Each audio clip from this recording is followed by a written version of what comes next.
It is now day 32 in the Israel-Hamas War. Here are the most recent developments.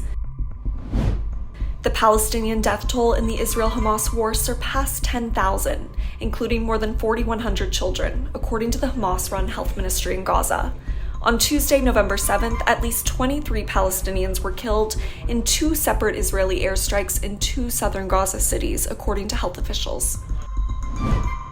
The general manager of all hospitals in Gaza said the roof of a building at Gaza's largest hospital was damaged by an Israeli strike Monday, resulting in deaths and injuries. The general manager said the strike killed displaced people who were sheltering on the top floor and damaged the hospital's solar panels.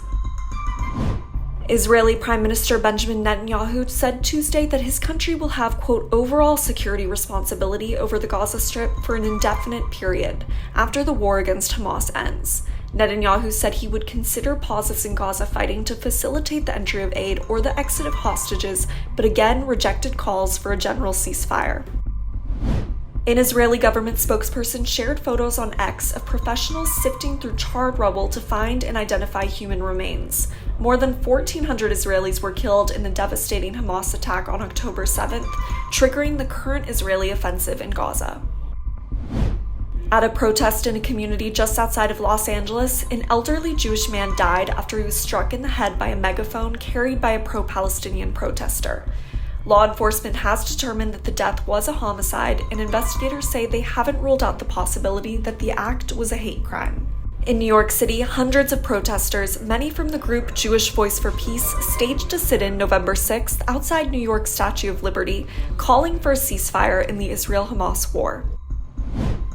The Ohio-class submarine that U.S. Central Command sailed into Middle East waters on Sunday is an SSGN, a guided missile submarine variant that is not capable of firing nuclear weapons, a defense official told the Associated Press.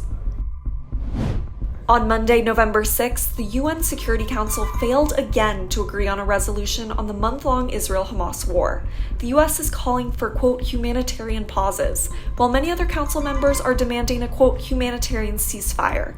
Tuesday, the Secretary General of the UN called for a humanitarian ceasefire and respect for international law. Thank you for joining us for this update. Stay tuned as we continue to bring you the latest developments in this complex and evolving situation.